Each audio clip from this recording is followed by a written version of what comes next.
Assalamu alaikum. Welcome to another episode of Iftar on Ahlulbayt TV with me, your host, Tasvira Jessa.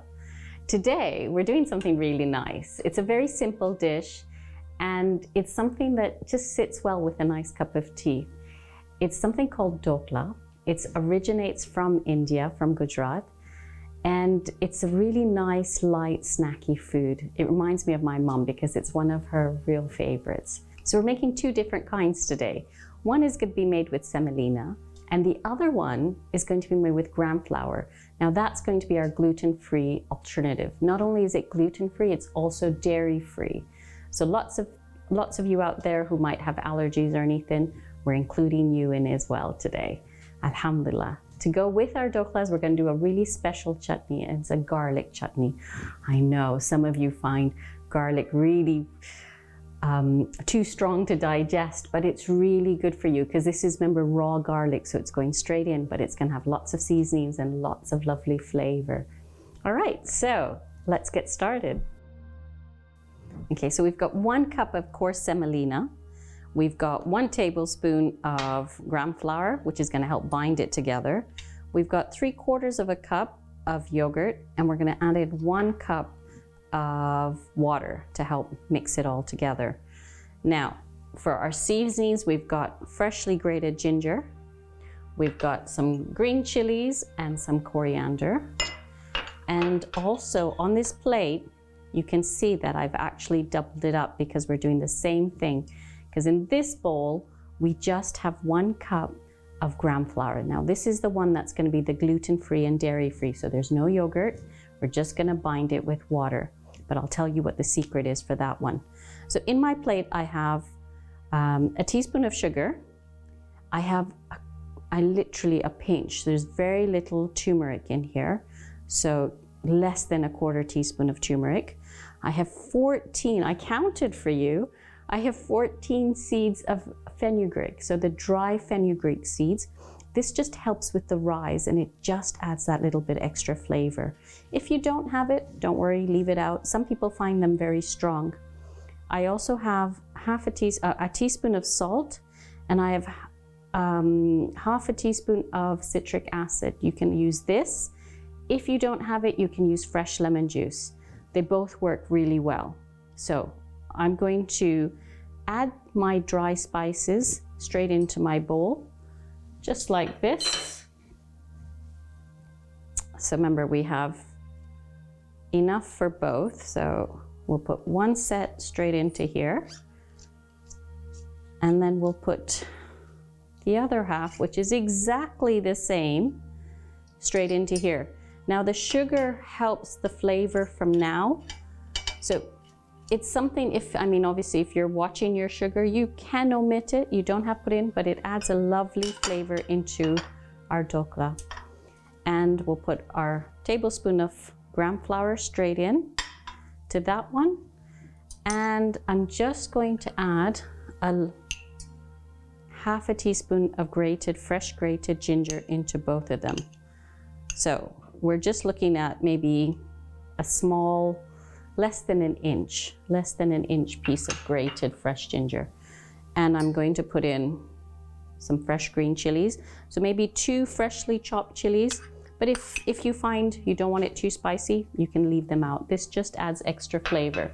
We're also going to be putting chilies on top when we do the tempering. This is some freshly grated coriander, and I'm just sprinkling a little bit in like that. Now, into our mixture, we're going to add in 2 tablespoons of oil. I've got olive oil. You can use plain sunflower oil. You don't have to have olive oil. So just 1 to 2 tablespoons. Now, in this one, we're going to add in our 3/4 cup of yogurt. And straight into the same cup, I'm going to add in 1 cup of water. I've got 1 cup of water. I've just taken all the yogurt that's stuck in my cup off the sides, and we're going to pour that in. Now, I'm going to put in a cup. This is obviously more than a cup, but if I'd measured out, I put a cup of water straight into this one. And if you're making both, because you've got obviously lots of people in your family and you're making both, just like me, I suggest you mix the one that's the gluten-free and dairy-free first, because we can actually use the same whisk to then mix up the other one. Before I start whisking, I'm just going to show you my pots here. So I'm going to do it in 2 different pots. And I've got a steamer here that will hold my tray. And inside my pan, I've just put a teaspoon of the citric acid into both of them, so they don't discolor my pan. Sometimes when you just boil water in them, the pan tends to go a bit blackish inside. So I'm just gonna top this up with hot water. And remember, we don't want to put too little that it actually burns while we're cooking our doklas. So we're gonna top it up with hot water, put the steaming basket on top. But if you don't have a pan like this, I have a lovely cousin's wife who bought this for me as a gift, and it's just wonderful because there's so many different things you can do in that, but we'll come back to that another time. I have someone from Iran was wonderful and stitched these for my big pots when, you know, we've got a big family dinner. And all I'm gonna do is I'm gonna cover my pan because I don't want the water droplets falling down into the dokla. So I've covered my pan for one of them, but if you don't have a steamer, in this one, I've done the same thing. And I'm using a vegetable steamer basket. That's how simple it is. As long as it's got the feet to stand in the water, that's the important thing. Mine had a handle in the middle and I've just unscrewed it. So that's how easy it is. You can just improvise with anything else that you can just sit on top of the water and make your own steaming basket at home. You don't have to have anything special. Okay, so we're gonna turn these on and let the water heat up and boil. Nope, wrong one. So we're just gonna turn on both of them and let the water boil while we mix up our mixtures. Also, I just want to quickly show you, I'm going to actually bake them in these foil containers. These foil containers come with lids.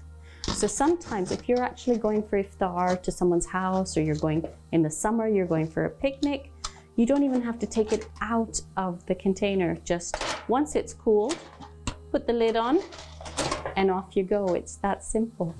All right, and I find it's a lot easier to get it out of the container. Sometimes when you use your metal tray or something that you're gonna make it in, like a cake pan or something, it's kind of sometimes difficult. And all we're gonna do is we're gonna get some oil and we're gonna brush it in. If you've got a spray container of oil, just spray it, just so our cake doesn't stick inside. Okay, so as I said, we are just going to mix it up. So first we're going to do the gluten-free one. And this is how simple it is. The only thing with this, the gluten-free, you need to mix it for a good 5 to 6 minutes because you're incorporating the air. Remember, this is supposed to be very light. We're steaming it and we want a nice light cake.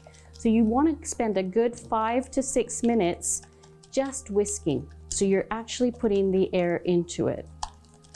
That's the secret for this kaman dokra, is just whisk for about 5 to 6 minutes, and then we're just going to let it sit on the counter for another 5 to 6 minutes before we put it into our pan to cook. Okay, now that we finished whisking and it sat on the counter for 5 to 6 minutes, you can see that we've put both the pots on to boil and they're steaming away nicely. So all I've done is with my brush, I have greased the pan sides and base, and it goes straight into our pan. So 1 cup makes this 9-inch, sorry, I measure with my hand because my hand span is 7 inches. It's always nice to know, especially when you go out, that how you can measure your pans, your saucepans or cake tins when you want to get them. So this is about a 9-inch pan, and 1 cup makes 1 cake. So our mixture has rested, and into this we're going to put 1 heaped teaspoon, so a full teaspoon of Eno. Now, you know, Eno, sometimes, I don't know, when I was younger, my parents used to have it when they had an upset stomach. So it's just adding the air into our mixture, which is going to make it nice and light. So I'm going to put 1 heaped teaspoon straight in. And on top of that, I'm just going to drizzle a teaspoon of water. So you can see that the bubbles are starting to form. And give it a good mix. At this stage, you never want to leave your mixture, because all the air that you've incorporated into it, it will just collapse. So we give it a good mix, and you can see how light and fluffy it has become. Now this goes straight into our pan that's already warmed. We're just going to pour it in. Now, because I'm tempering, I'm not actually going to put anything on top. But if you don't want to temper it, then I suggest you maybe put on a little bit of red chili powder. That's what my mom and my grandmother and everyone used to do. So it just looks really nice. You don't have to use hot chili powder. You can use any chili powder. On top of that, again, goes our lid that we've covered so the water doesn't fall in. You don't have to use one of these if you don't have it. Just use an ordinary towel. And now we'll just put the second one in. So again, a teaspoon of Eno. And on top of that, we're just going to drizzle a little bit of water. So that gets it started. And give it a good mix. Now my mixture in this one with the semolina has gone quite thick, so I'm just going to add in the rest of this water, and I'm going to keep on mixing because it feels a bit thick to me. So once you've made it a couple of times, don't worry if you get it wrong the first time, it's really heavy. Then you'll do it a couple more times and you'll get much better at it, and you'll get a hang of how it should feel. This one's going to be a lot heavier compared to this one. Now, it hasn't incorporated that many bubbles, so I'm just going to add in a little bit more Eno because I want it to be a lot lighter. So I'm adding in another half a teaspoon. And as I've used all my water, I'm just going to give it a quick mix like that. And I can see it's getting a lot lighter now. So sometimes it depends on the weather, it depends on the day. You just got to play it by ear. So remember, the recipe is a guideline. And if it goes a little bit wrong, that's okay. What I do is sometimes if the dhokla have gone wrong and they haven't fluffed up the way I like, my son knows this because he loves it. I don't tell him they went wrong. Sorry, we're going to pour this straight in. So I don't tell anyone that they've actually gone wrong, but I cut it into diamonds and then I just pan fry them in a little oil. And it makes them really nice and crusty on the outside. And they love it.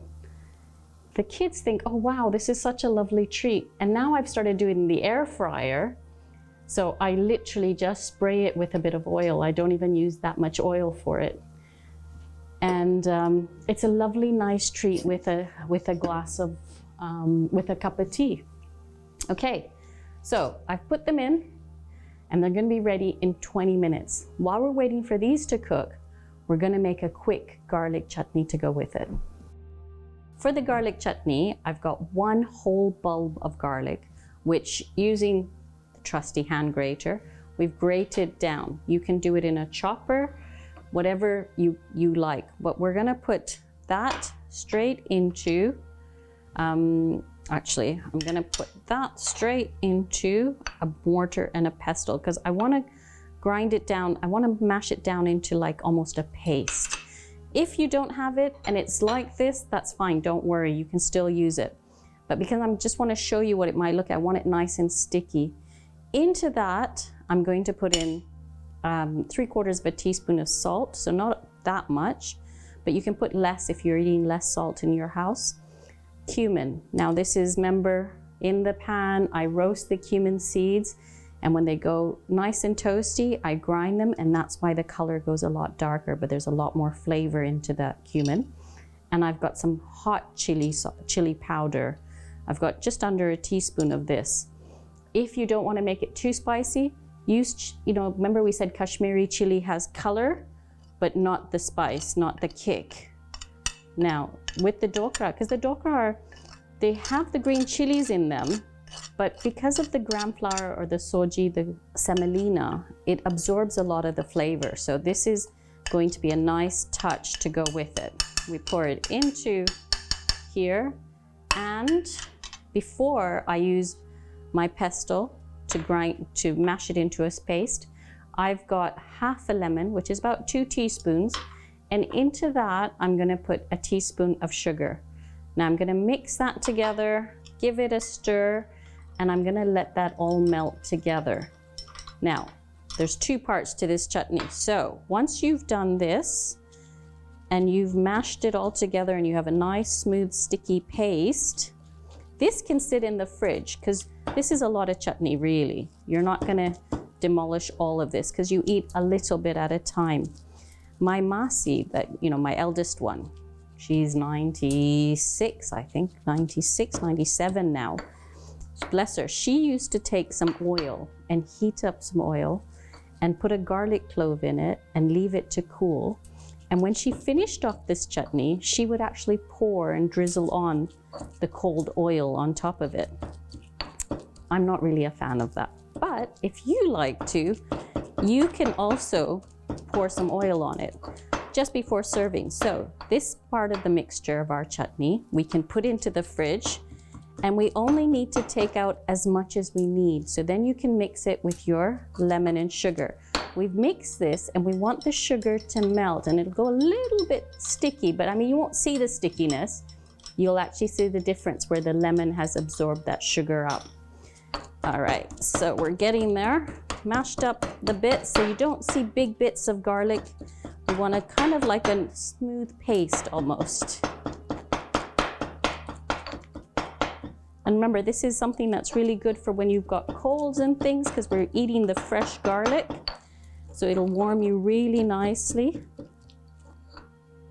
Once you've got it into a nice smooth paste, I'm just going to use this bowl again. We're going to take it out and put it in our bowl.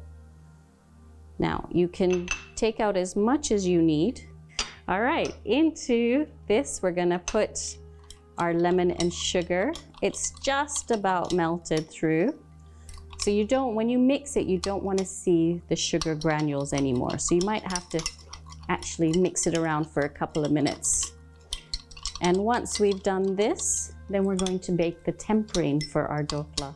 So everything's ready just before they're cooked. Okay, now that it's melted through, we're just going to pour our lemon and sugar mixture on top and just mix it in like that. So we're incorporated it into our garlic chutney. This is probably one of the quickest chutneys you could make. And with the lemon juice in there, it's preserved quite well, so it doesn't tend to go bad very quickly. And that's it. Just mix it up. And there we go. Our garlic and red chili chutney is ready. Remember, always give it a taste. You might want to add a little bit more salt or chili powder before you serve. Oh, it smells so good. Remember, before serving, you can put that into a bowl and drizzle a little bit of cold oil on top. So you want to heat the oil and then let it cool and just put it on top. Remember, olive oil that way as a cold oil is actually very good for you. So you could do that as well. We'll go have a go and see what it looks like. And then you can decide when you're making it, whether it's something you want to do or you want to leave the oil out completely. Okay, put that aside and we'll just get our ingredients ready for our tempering. Okay, Bismillahirrahmanirrahim. 20 minutes later, they're done. Look at that. And this one as well should be ready. How do we check? Oh no, look what happened. Okay, we check by pressing our hand down. So I didn't pull my cloth tight enough and we've got got a damaged plate of dhokla.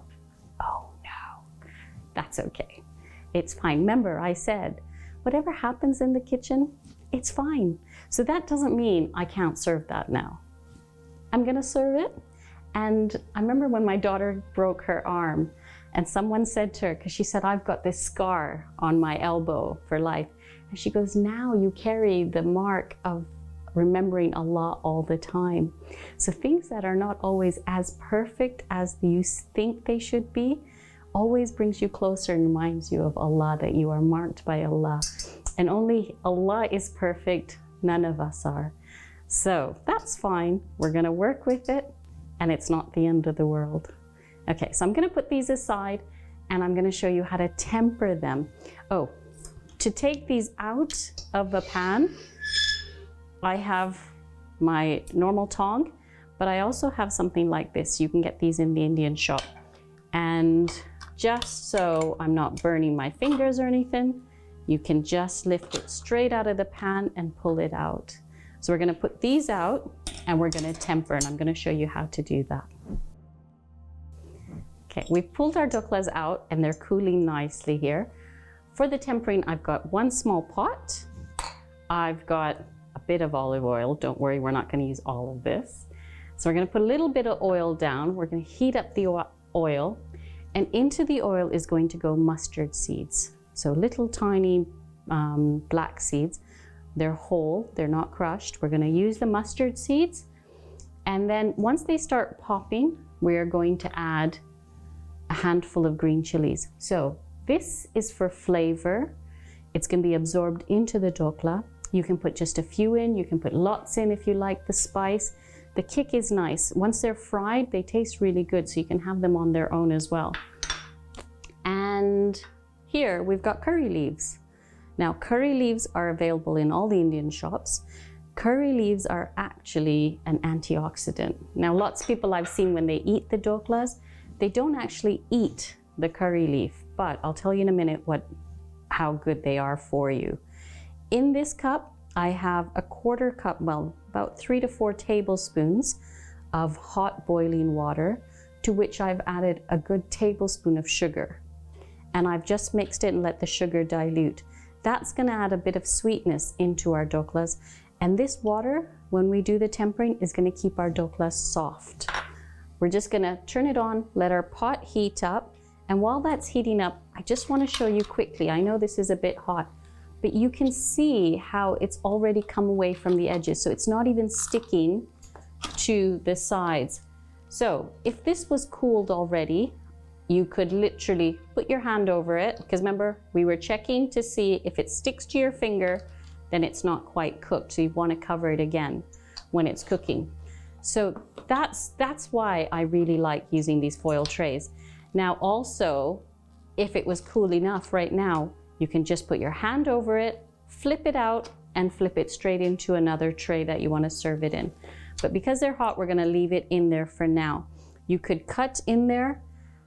I'm going to tell you something really silly here. As well as these trays, I've used it once, but if you're not taking them on a picnic, you're not taking them for iftar, then I would empty this into a plate and you can wash it, use it a couple of times, reuse it. We're recycling, we're thinking of the earth.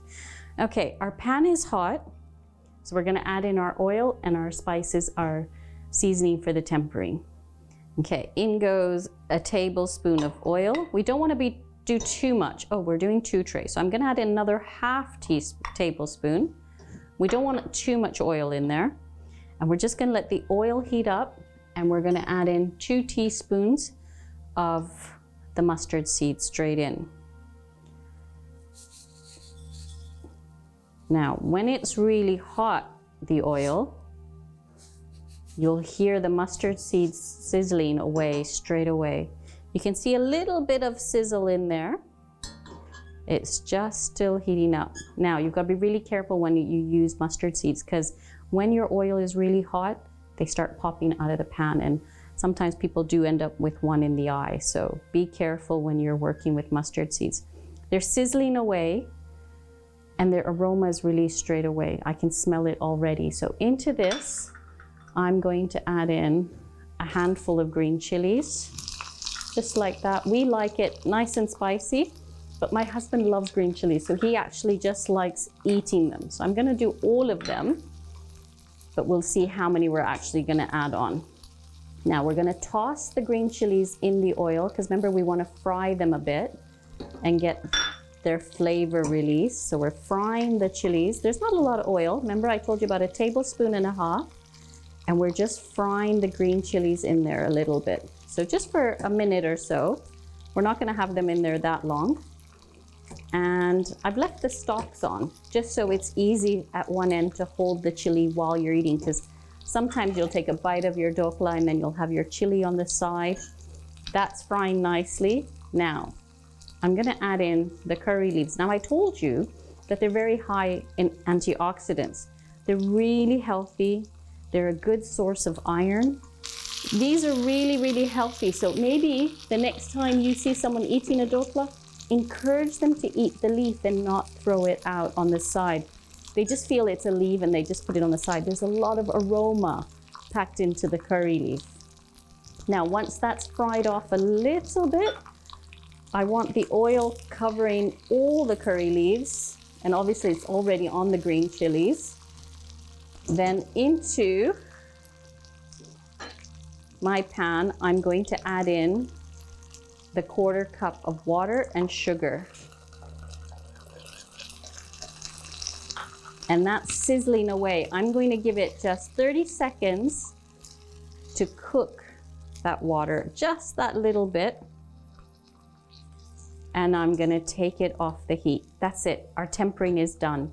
So even while you're having your dhokla cooking, you can see that the water is starting to bubble. You can actually make this and just set it aside. You don't have to wait until you've got to the end. So use your time wisely while you're in the kitchen. That's it, tempering is done. Now, all we need to do is we get a spoon and we're gonna pour it over the top. That's it, and we're gonna spread it. And that's our garnish, as well as there for flavor. Now the water will get absorbed, so even if you can see it on top, don't worry. The water gets absorbed inside, and this will keep your dhokla soft well until tomorrow. This was our dairy-free and wheat-free version. This is made just with gram flour. So there we have it. That's how easy it is. Alhamdulillah, I hope you've had a lovely time cooking with me today. So remember, we made 2 different kinds of dhoklas. One was gluten-free and dairy-free, and the other one, we used the coarse semolina for it. You can't really tell the difference, can you? Now, the secret is when you do cut them, let them cool down completely, so then you get your sharp edges. What happens is sometimes when it's warm and you try and cut it, it just sort of all sticks together inside in the middle. So let it cool completely before you cut it. And to garnish, I've drizzled on some desiccated coconut, some coriander, and obviously we've got our tempering on top. On the side to enjoy it with, we've got some garlic and red chili chutney. I have, as you can see, just drizzled a little bit of cold olive oil onto the top. This chutney is really strong because remember, we've used a whole bulb of garlic. So when you do eat it, you just take little minute amounts, because otherwise you will sort of feel that burn and that sting on your tongue of the fresh garlic. I hope you've enjoyed today. It's been a pleasure cooking with you, and I hope you have a go. I'd love to see the results of your attempts. This isn't something that's really complicated. It's just getting those ingredients together and having a go. So I wish you the best of luck in having a go and trying it out. I'd love to see what happens, what the results are that you get. Please send them in. I'm really looking forward to seeing them. Take care, and inshallah I'll see you on the next episode of Iftar. Ma salama.